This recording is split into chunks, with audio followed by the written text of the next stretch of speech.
నిన్న హిడ్మా చనిపోయిన తర్వాత పౌరకుల సంఘాల వాళ్ళు కూడా స్టేట్మెంట్ ఇచ్చారు. దేవ్జీ కూడా వాళ్ళ అధీనంలో ఉంటాడు. ఎందుకంటే దేవ్జీ హిడ్మా లేకుండా సెక్యూరిటీ ఫోర్సులు ఒక దగ్గర ఉండే అవకాశం లేదు. వాళ్ళ బాడీ గార్డులు అందరూ కూడా వాళ్ళ చుట్టూనే ఉంటారు తప్ప వాళ్ళు విడిగా సెక్యూరిటీ లేకుండా తిరగరు. వాళ్ళకి ఇద్దరికి కూడా దేవ్జీ సెంట్రల్ సెక్రటరీ కాబట్టి ఆయనకి 3 నుంచి 5 అంచెల భద్రత వ్యవస్థ ఉంటుంది. అట్లాగే హిడ్మాకి కూడా 3 అంచెల భద్రత ఏబిసి అని 3 అంచెలు ఉంటాయి. అందులో హిడ్మా మిలిటరీ పరంగా కూడా నెంబర్ 1 అని చెప్పొచ్చు. ఆయన మిలిటరీ ట్రైనింగ్ ఇవ్వడంలో కూడా ఎక్స్పర్టు. నిన్న కూడా ఆయన బయోగ్రఫీలో చెప్పాను నేను. ఎర్లీ మార్నింగ్ 4కి లేచి ఆయన పేపర్లు లేకపోతే రేడియో న్యూస్ వినడం, దాని తర్వాత మిలిటరీ ఎక్సర్సైజెస్ కేడర్కి ట్రైనింగ్ ఇవ్వడం అనేది ఆయన దినచర్య అలాగే స్టార్ట్ అవుతుంది. సో ఆయనకి ఏబీసీ అని ఉంటుంది. ఏలో 20 మంది, బిలో ఒక 15 మెంబర్సు, సిలో ఒక 15 మెంబర్స్, అలాగా కనీసం ఒక 50 మంది వరకు ఆయన 30 నుంచి 50 మంది వరకు సమయాన్ని బట్టి టెరైన్ బట్టి సెక్యూరిటీ ఉంటారు. ఆయన అప్రోచ్ అవ్వాలంటే ఇవన్నీ దాటుకొని ఎవరైనా కలవాలి తప్ప ఆయన డైరెక్ట్గా ఎవరిని కలవరు. ఆ స్థాయిలో సెక్యూరిటీ మెయింటైన్ చేస్తారు. ఆయన చాలా జాగ్రత్తలు తీసుకుంటాడు ఏ విషయంలో కూడా. కాబట్టి సెక్యూరిటీ వాళ్ళందరూ వచ్చి విజయవాడలో ఎందుకు రూములు తీసుకొని ఉంటారు, ఇళ్ళు తీసుకొని ఎందుకు ఉంటారు? సో ఇదంతా కూడా పోలీసుల డ్రామాని, పోలీసులు వీళ్ళని పట్టుకొని ఒక డ్రామా ఆడి వీళ్ళు కొంతమంది దొరికారని, కొంతమంది ఎన్కౌంటర్లు చనిపోయారని అంటున్నారు.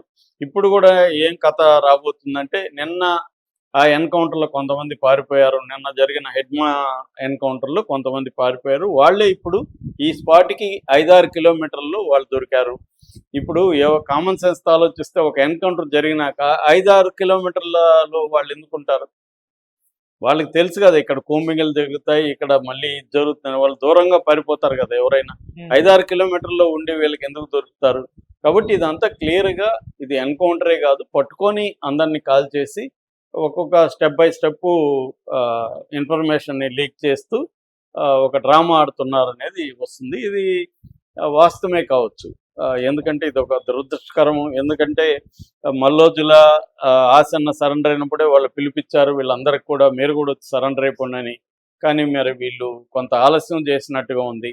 ఒకేసారి అప్పుడు అందరూ కూడా ఆయుధాలతో సరెండర్ అయిపోతే వీళ్ళు బతుకుండేవాళ్ళు. డెడ్ లైన్ కూడా పెట్టారు సరెండర్ కమ్మని.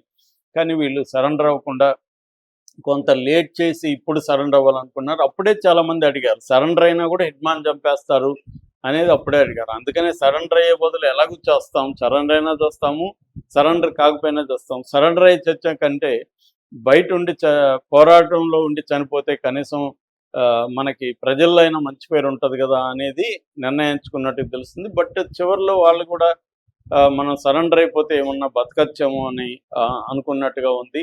రెండోది, వాళ్ళు ఇంకా మిగిలింది దాదాపు 200-300 మంది కంటే ఎక్కువ లేరు మావోయిస్టులు. దాదాపు 2024 జనవరి నుంచి ఇప్పటి వరకు 5,000 మంది మావోయిస్టులు చనిపోవడం కానీ, అరెస్టులు అవ్వడం కానీ, లొంగిపోవడం కానీ జరిగింది.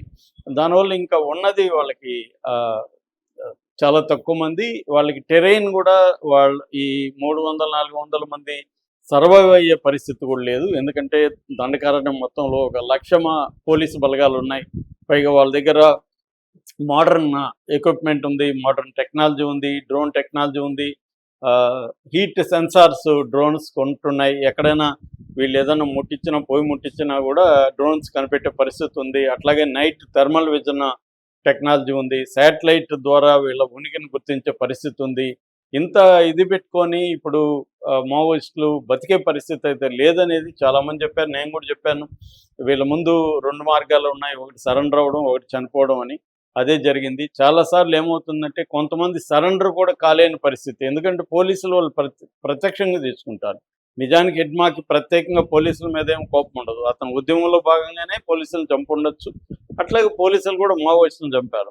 కానీ పోలీసులకి ఎలా ఉంటుందంటే, ఎవరైతే ఎఫెక్టివ్గా ఆర్గనైజ్ చేసి తమను చంపుతారో అతన్ని ఎప్పటికైనా చంపేయాలనే కసి పోలీసులకు ఉంటుంది. వాళ్ళకు కూడా అమరవీరుల కాన్సెప్ట్ పోలీసులకు కూడా ఉంటుంది. వాళ్ళ పోలీస్ ఆఫీసర్లు వాళ్ళు చనిపోయినప్పుడు వాళ్ళని అమరవీరులుగా, వాళ్ళు కూడా పోలీస్ మార్టైర్స్గా వాళ్ళు కూడా కీర్తిస్తారు. వాళ్ళలో కూడా కసి ఉంటుంది.